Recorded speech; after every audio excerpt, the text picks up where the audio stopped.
start with the reading. So we are reading the second chapter of our course on Learn Geeta, Live Geeta. This chapter is, the title is The Krishna Concept of Infinity.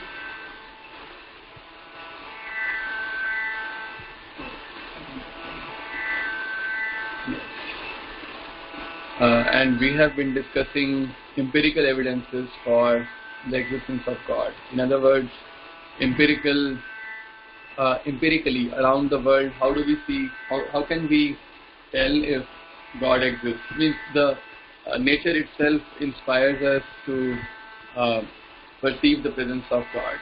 So that is the topic of discussion which we had in the previous section.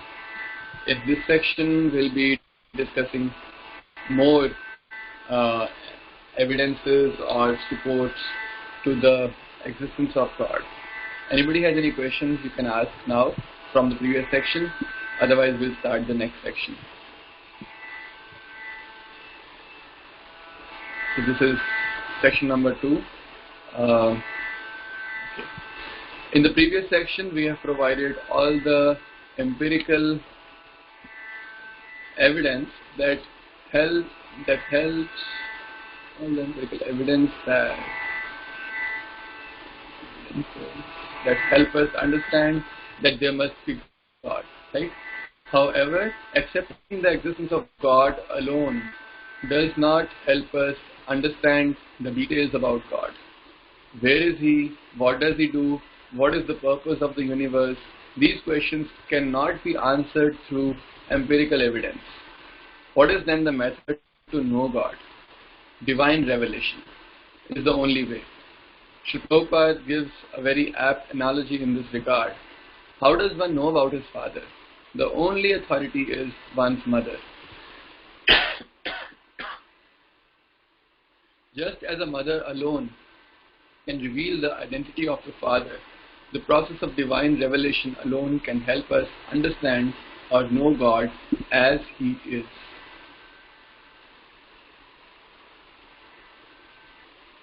Okay, so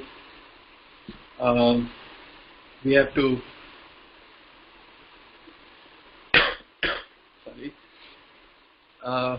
so in the last section we discussed empirical evidences, right? Seeing around us, we can perceive that there must be God. It means I am separate from matter and I exist eternally. There is somebody who is sustaining me, and that is God. And so somebody must be designer, somebody must be maintainer. Like that, we from our empirical evidences and also from logical deductions, we came to a point that okay, God must exist.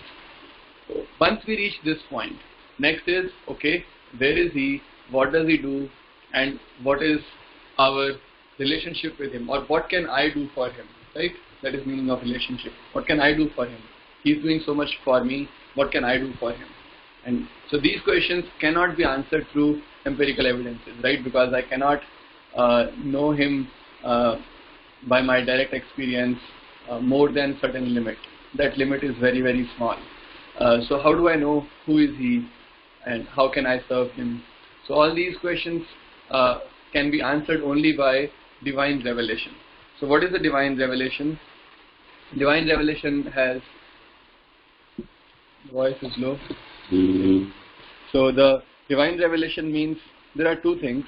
One is the divine revelation which Krishna reveals Himself to His pure devotees or through His pure devotees, means the Shastra. Shastra means the books of knowledge which are given by Krishna Himself, but they are compiled by let's say Vyasdev or Valmiki. So all these great sages, these two great sages have primarily compiled all the Vedic literature which is coming from Krishna. So Krishna tells about Him through Shastra and also through devotees. There are pure devotees like uh, acharyas who come and tell us about Krishna. And the third way is when he gives us experiences when we become pure. So when we will be pure, then we will also be able to experience Krishna as he is. But for now, two main sources are the holy books and the great acharyas. Okay, so divine revelation is the process by which things become self-evident. Why self-evident? Because Krishna himself is revealing, right? When Krishna himself is revealing, himself is making it evident, so that is why self-evident. There are four ways. One is the holy books. God is revealed through holy books like Bhagavad Geeta, Vedas, Quran, Bible, Srimad Bhagavatam, Ramayana, Guru Granth Sahib, and many other bona fide holy books are there to let us know God. These holy books are not man-made. These books descend to this world through divine revelations. Thus, God reveals himself through scriptures. So this is the first, scriptures. And then the seers of truth. There are great devotees, great acharyas who have seen the truth. The sages who have seen the truth reveal the same truth unto the other seekers who are sincere and faithful. Shri Adi Shankaracharya, Chaitanya Mahaprabhu, Prophet Muhammad, Jesus, Arjuna, Bhishma Dev, Vyasadev, Naradji, they're all some of the seers who have guided humanity through God consciousness. These seers of truth left behind many literatures such as the Vedas, Mahabharata, Puranas, Narad Bhakti Sutra, etc. for our benefit. Right? So this is the seers of truth who guide us. They also practically demonstrate with their own behavior, like we see the acharyas, their life history, if we read, and how they lived their life, and they displayed how we can live our lives as per God, with perfect God consciousness. Right? And they also, another important aspect is they also established a system. They established a set of practices by following which we can also become pure and we can go closer to the absolute truth. Right? So the set of practices which they have given us. Of course, the principles they have explained, but in practical life, to practice, they have given us many practices as well, like chanting of God's name. So chanting is something which all have recommended, whether it is Shankaracharya, Ramanujacharya, Chaitanya Mahaprabhu, Jesus Christ. They all have recommended chanting the names of God. But of course, Chaitanya Mahaprabhu gave us Hare Krishna Mahamantra, means that he told the importance of Hare Krishna Mahamantra, and he told us the importance of Sankirtan, which is very rare. Okay. Supreme Lord, okay, then third is incarnations of God. So many times God himself comes and does pastimes here to attract us, to tell us that, okay, I'm there, don't worry. I am not just outside, I'm not just in the spiritual world, but I'm also here in the material world with you. So he appears in the form of Lord Krishna, Lord Rama. So Supreme Lord Krishna appears time and again in this world in his many beautiful incarnations as Lord Ram, Lord Nrsimha, Lord Varaha, Parshurama, Lord Buddha, to endear humanity towards him, to attract us towards him. His places of appearances such as Vrindavan, Ayodhya, Jagannath Puri, Kurma Kshetra. Kurma Kshetra is in Andhra Pradesh. It's Shikakulam, that station, Shikakulam, that place is Kurma Kshetra. There is a very nice temple of Lord Kurma Dev. Kurma, the tortoise incarnation of Krishna. Varaha Kshetra, I don't know where it is. Maybe Tarun Prabhu might know. And Tirumala. Tirumala is Tirupati. Okay. They remind us about Krishna's divine activities and pastimes. These places are like transcendent touchstones that impregnate the hearts of devotees with devotion of the Lord. So, if we just by visiting these places or even by hearing about these places, we naturally it evokes devotion within our heart. Then the fourth process is the self-realization, which is the ultimate divine revelation, where we directly experience Krishna. So we may have all the empirical evidence, and the various sources of divine revelation may also facilitate. Yet, is it possible to see God face to face? This inquiry leads us to the ultimate realization. So yes, but you need a special eye.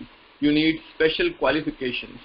You should be able to see God using your transcendental senses, not by physical senses. Using your divine eye, using your divine ears, using your divine touch, you should be able to experience God. You should be able to see Him directly. But how it is possible? So, so we have to make ourselves so pure that our spiritual senses are activated. Basically, Krishna can grace us with spiritual senses to be able to perceive Him directly, like Krishna did it for Arjuna in Bhagavad Gita. Okay, so this is the example which is elaborated here. We need to acquire this qualification, and that is clearly explained in the 12th chapter of Bhagavad Gita.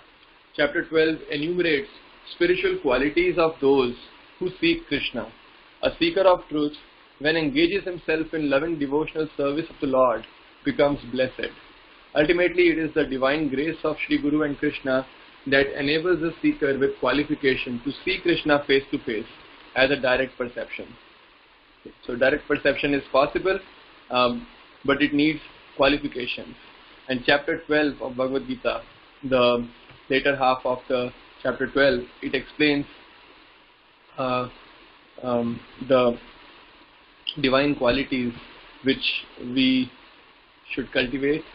And ultimately, while cultivating those qualities, we cannot demand that, okay, see, I have got these qualities, now I should be able to see Krishna. No. Ultimately, it is the divine grace of Guru and Krishna that enables us with the qualification to see Krishna face to face. Okay, there is a question here that there is a contradiction that Lord Buddha is not incarnation of Lord Krishna. Please elaborate this. Okay, good question. So Lord Buddha is an incarnation of Krishna as per the Vedic literature and as per the Acharyas. So he is an incarnation of Krishna. But the only thing is that the philosophy which he has given, that is very preliminary, in the sense that he has taught us, what is it called? Common sense religion, which means just basic human qualities which we must have. Like the foremost quality which Lord Buddha emphasizes is mercy or compassion towards all living beings. Because when Lord Buddha came, at that time, meat eating was very much prevalent all over the earth, because people were eating meat not just as meat, but they were using, or they were misinterpreting Vedas. That see, Vedas are saying we must eat meat. Vedas are telling we must eat cow flesh. We must eat all the animals. So they were killing like that. In the name of Vedas, they were killing animals. That's why Lord Buddha came, and to teach them that don't eat meat. At least become humans first. Like human means 4 basic qualities we must have, like Satya, Tapa, Shuchi, and Tapa. Satya, Tapa, Shuchi, Shaucha. Satya, Tapa, Shuchi, and Daya. Satya, Tapa, Shuchi, and Daya. So these 4 qualities we must have. We discussed about these qualities in, I think, few days ago. So Daya, the quality of Daya is held, is upheld if we don't kill others for my own sense gratification. So that's why Lord Buddha told, don't kill animals, and he taught them how to pacify the mind, art of mind control. because art of mind control, as Sir was explaining in 6th chapter of Bhagavad Gita, Sir often explains, and recently he was telling in the Bhagavad Gita summary, in 6th chapter, art of mind control is required for all transcendentalists or all those who are seekers of truth. So this is one very basic principle which is needed for all. So Lord Buddha focused on art of mind control, how to control our mind by disconnecting ourselves from external experiences. But Lord Buddha did not tell advanced knowledge, let's say, what is the nature of absolute truth or how to approach absolute truth directly. He only taught about mind control and the basic human values like not eating meat, etc. Okay. Lord Buddha does not recommend chanting the name of the Lord because he does not speak about God. Lord Buddha does not speak about God. That's why he is silent on that matter. Okay.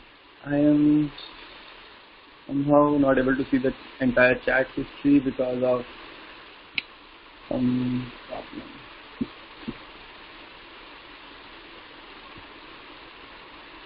Okay, I cannot. Yes, now I can see. So, okay, is this question about Lord Buddha satisfactorily answered? Next question is by Abhishek Bansal Prabhu. How will we know that seeing Krishna is divine revelation of or some hallucination concocted by mind? So somebody can just cheat people, right? Oh, see, I have divine revelation of Krishna. Like many in India, they do. They will just be to get name and fame and to get followers. They say, oh, I have got self-realization, and they will make big posters and they will post, right? So just to get name, fame, to get followers, anybody can say, I have got Krishna realization or divine revelation. But so divine revelation is not a thing to show off, but it is a thing to for our own enhancement. So it is not to show off. So how do we know if somebody has actually got divine revelation or experience of Krishna? By looking at his actions, right? In his actions. So he won't be speaking, see, I have seen, or I have experienced Krishna, or things like that. But we can see from that person's how fixed that person is in Krishna consciousness and how much eager he is to help others to become Krishna conscious, right? And so this is okay. This is how do we see others. We don't have to judge them, but just that we stay careful that a person who has divine revelation, he won't be making a show of it, but will be very fixed in Krishna consciousness.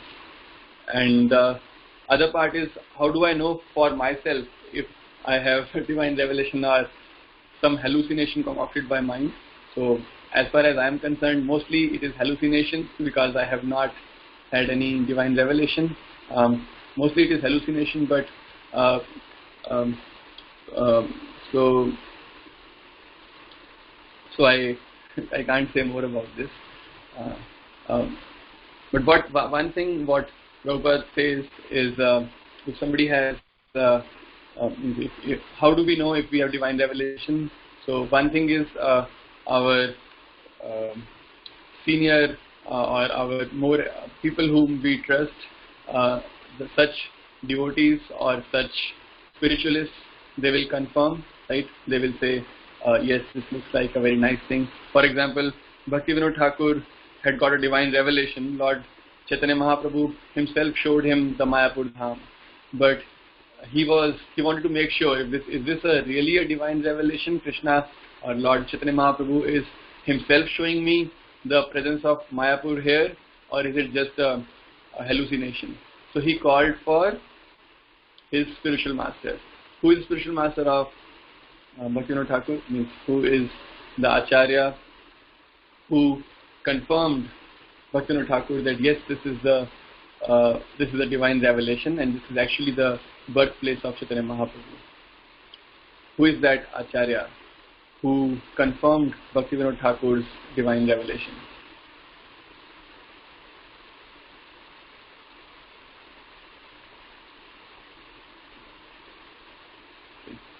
So, Jagannath Das Bhavaji Maharaj.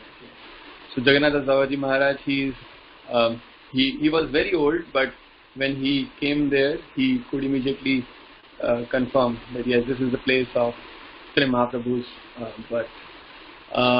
This is one thing. Another thing, what Prabhupada also says in another context is, for example, you eat food, right? And you keep eating and eating and eating. So when do you stop? Who tells you when to stop eating? Or means, who tells you that now you are happy, means you are satisfied, your hunger is satisfied? Who tells you that your hunger is satisfied?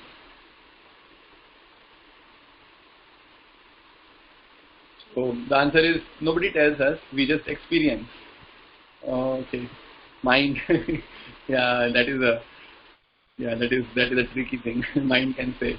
Okay, but generally what Prabhupada says is, okay, we know it on our own. When we eat, my hunger is satisfied and I feel it directly, right? Direct perception. So similarly, Prabhupada says, when you will have direct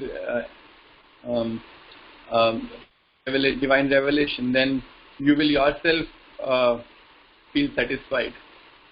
Okay, so I think both these points are there. You will get satisfaction. Second is the Vaishnavas will confirm. Okay. But the more important part is our actions will become very much fixed in Krishna consciousness. So I will not be deviating from Krishna conscious principles even a little. So basically I will be so much surrendered to Krishna. Like you see the example of, okay, we can have a quiz here. Tell me examples of people who have divine revelation, who from Shastras basically, who had divine revelation, and how their life changed after that. And or how do you confirm that they have the divine revelation? Somebody had divine revelation or somebody has experienced Krishna directly, how his or her life changed after that, so that we confirm, oh yes, really divine revelation. Okay. Please give examples. Kazi. Yes, very good example. So Kazi was, you can give more examples. I will just narrate the story of Kazi, that how he got divine revelation. So basically Kazi was living in Navadvip, basically Mayapur, and he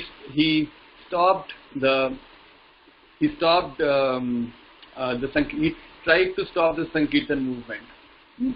Chaitanya Mahaprabhu and all his associates, they were chanting on the streets, and this Qazi was a Muslim ruler, and he was complained by the Brahmins that, see, this Chaitanya Mahaprabhu, this Nimai Pandit, he is doing Sankirtan on streets, which is not proper. Our Shastras don't say that.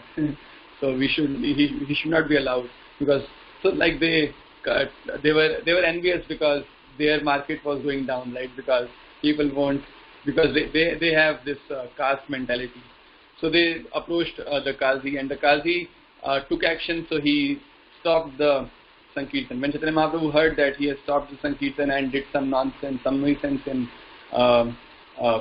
by stopping people and breaking their musical instruments like mridanga, so Chaitanya Mahaprabhu started a movement, a non-cooperation movement, and he went with all the gathering of many people, all the masses. They proceeded, like marched towards Qazi's house, and there he talked to Qazi that why are you doing this? You cannot do like that.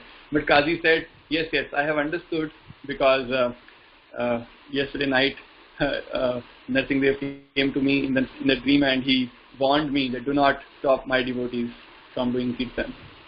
And in this way, and then after that, Qazi's behavior completely changed. Not just Qazi's behavior, but he also ensured nobody in his entire coming generations will ever stop Sankirtan, but rather they will be supporting Sankirtan.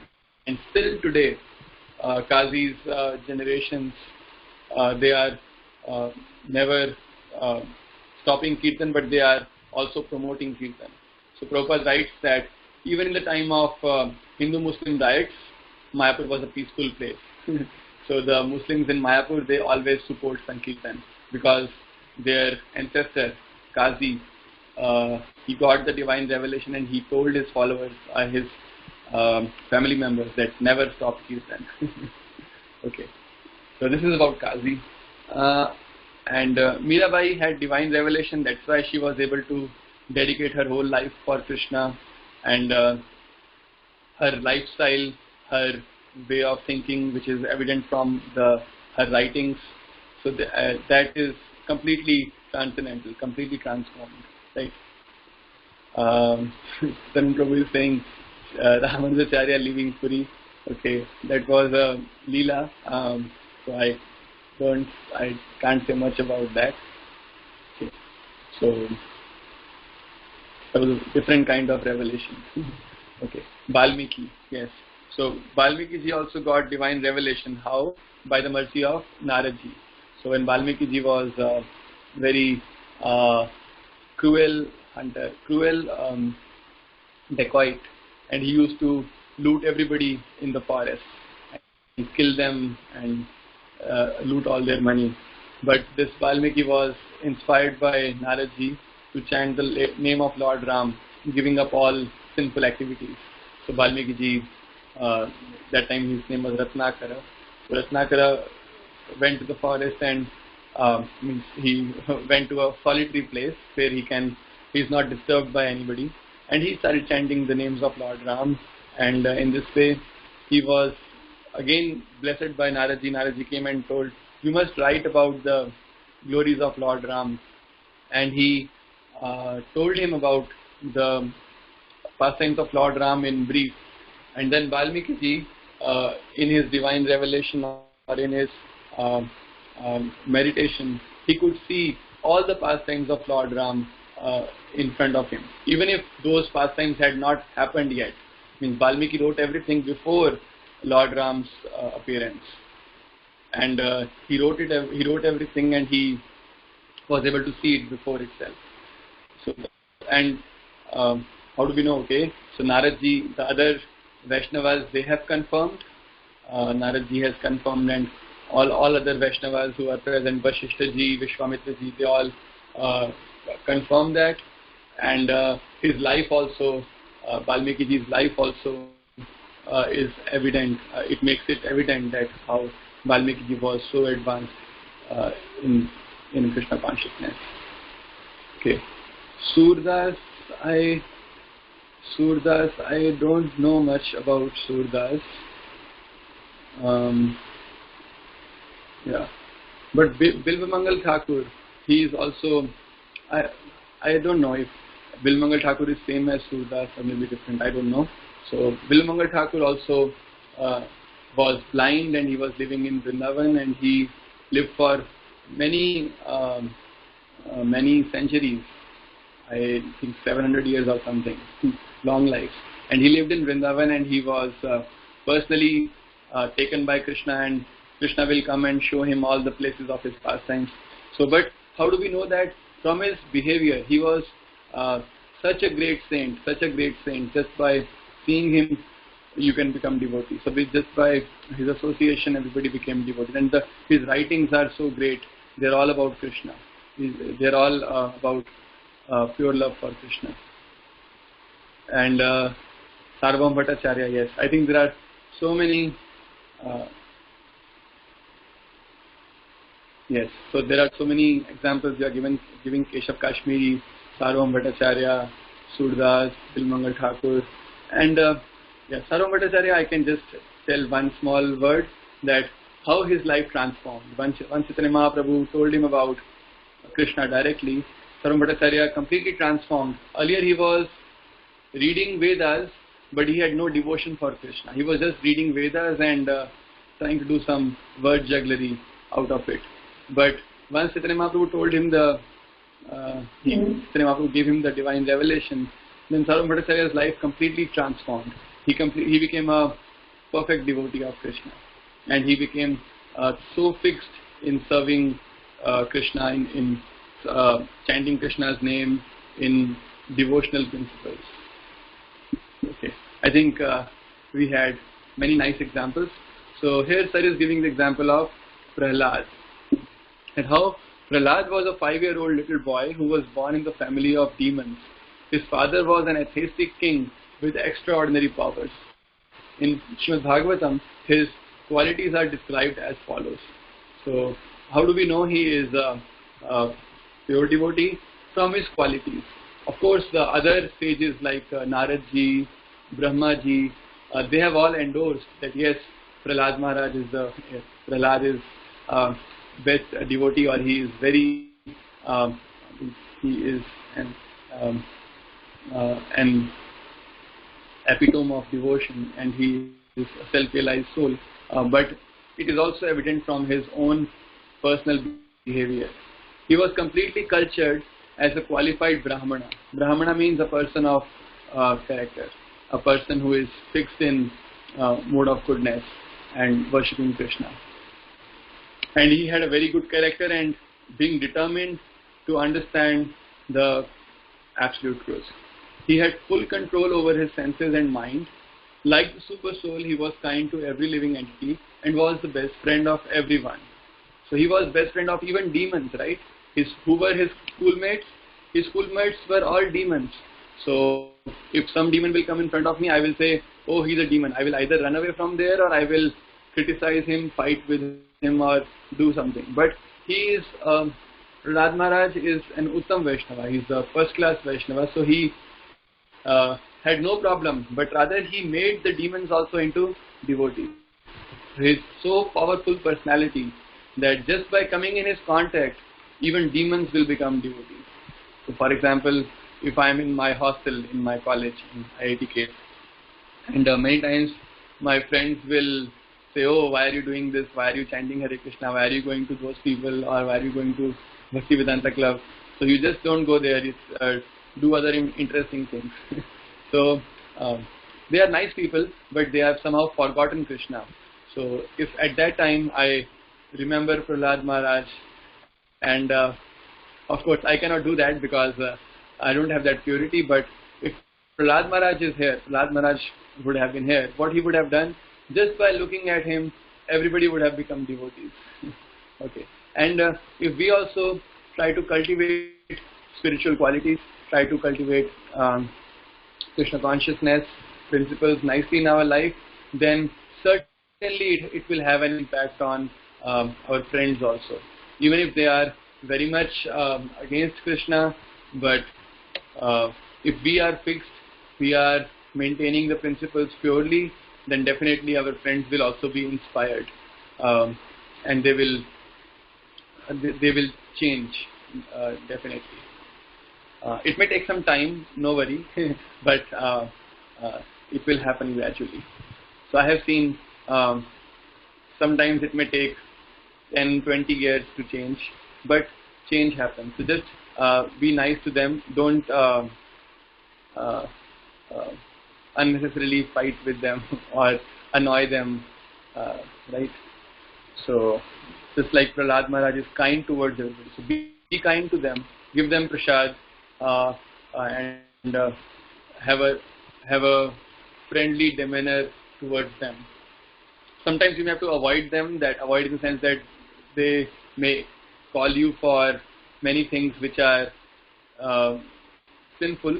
So that time we avoid them, but we don't hate them. Okay, just from a distance, but we have a nice attitude towards them. So to respectable persons, Prahlad Maharaj acted exactly like a menial servant. To the poor, he was like a father. To his equals, he was attached like a sympathetic brother. And he considered his teachers, spiritual masters, and older God brothers to be as good as the Supreme Personality of Godhead. So basically, he was serving them so much that as much as he would serve Krishna. He was completely free from unnatural pride that might have arisen from his good education, riches, beauty, aristocracy, and so on. So he was the son of the king, right? So he got best education. He was most rich because Hiranyakashipu was the king of heaven also. So that is why Prahlad Maharaj has got all the riches, all the beauty. He is very, very beautiful. Aristocracy, royal families are definitely aristocracy is there, and so many other qualities. But he didn't have any pride, and he was not at all showing others, see how great I am, or he was not expecting people to respect him for these qualities or these opulences. He was not agitated when put into danger, and he was neither directly nor indirectly interested in the fruitive activities described in the Vedas. So in Vedas there are many karmakanda, yagya, if you do this, this will happen, if you do this yagya, then house will become, you will get all the money, you will get a very good job, and all these fruitive activities are described in the Vedas. But Prahlad Maharaj was not interested in that. Why? Because he is interested only in Krishna. Indeed, he considered everything material to be useless, and therefore he was completely devoid of material desires. He always controlled his senses and life here, and being of steady intelligence and determination, he subdued all lusty desires. So lusty desires are there in everybody, because this material world is full of that. The material world, the nature is such that the objects of senses are there. We have got material senses. So there is a natural attraction between the object of senses and the senses. But how can this be controlled? With the help of spiritual intelligence, steady intelligence, and determination. So these can be controlled. So that's what Prahlad Maharaj did. Because of being fully absorbed in thoughts of Lord Krishna, Prahlad felt oneness with the Lord.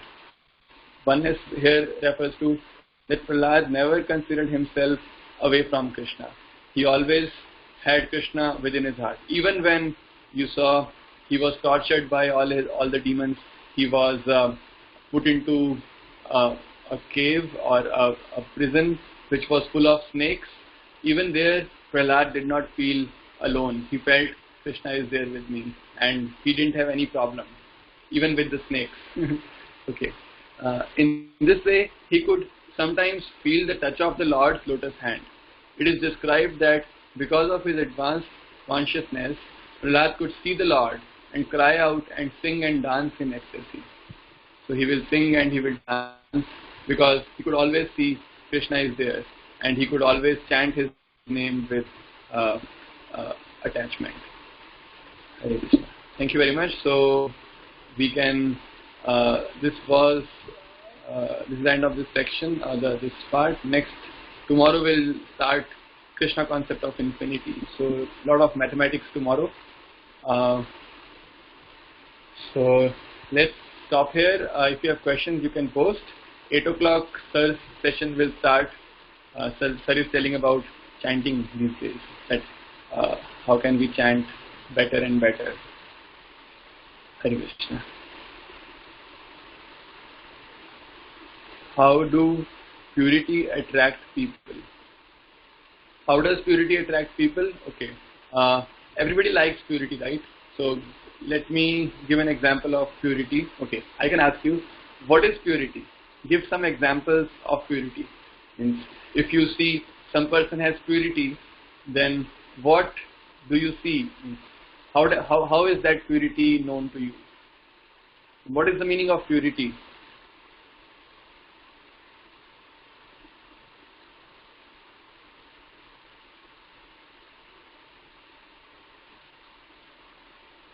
Please answer. Everybody can answer. How do you say somebody is pure? What is the meaning of purity?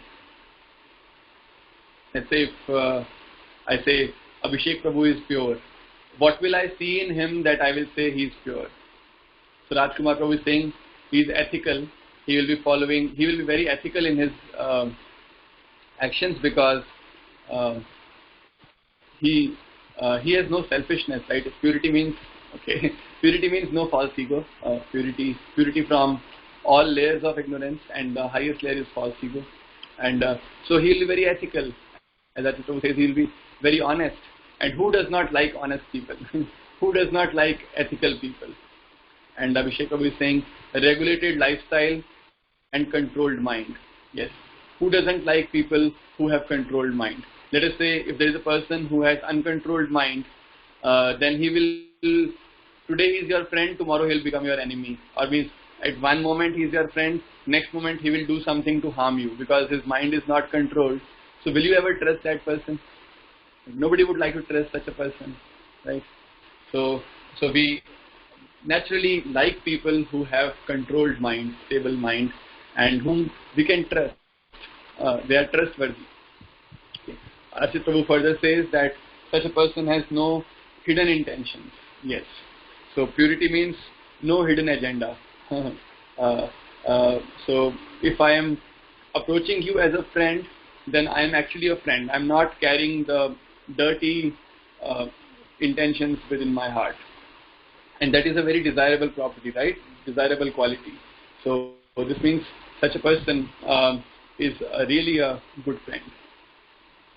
So purity is visible in ethical behavior of people, their controlled mind, regulated lifestyle, their honesty, and their absence of hidden intentions. Can we define purity as devoid of 6 traits? 6 traits are lust, greed, anger, pride, envy, illusion. So illusion is the highest which we discussed. Illusion means false ego. So illusion or moha means the false ego. So if that is gone, then I will have no selfish desires. And all others are different forms of selfishness. Kama means lust, which is very, very selfish. Who likes a selfish person? Nobody will like a selfish person, right? When Saddam Hussein was removed, people became happy because he was a lusty person, very, very selfish person. Everybody became happy. Krodha, nobody likes an angry person, somebody who keeps getting angry for no reason and keeps getting angry for even on good things. That person nobody will like, right? And anger makes us do things which only harm others and for no reason. So nobody likes an angry person who becomes angry for material reasons. Of course, there are examples when somebody can be angry for our benefit, like our father sometimes becomes angry on us because we are doing some mistake, and father wants to correct us. So that is all right. But the anger for selfish intention, that is called the krodha, which is referred to here. Lobha means greed. If somebody is greedy, who likes corrupt ministers? Nobody likes corrupt ministers, right? Because greedy. Moha is illusion, we have discussed. Mada means very proud. Let's say if you have a friend and he's always boasting, oh, see how great I am, how great I am. You won't like him, right? Because he won't acknowledge your good qualities, but only will brag about his own good qualities. Then you won't like to be a friend with such a person. Matsarya means envy. Envy means if you are harming others just because they are better than you, or just because they achieve something which you wanted to achieve. So enviousness. Nobody likes envious person also. Okay, so with that we can stop here. If you have more points, you can post on Piazza, or you can ask tomorrow. You can put tomorrow. Thank you very much. Hare Krishna.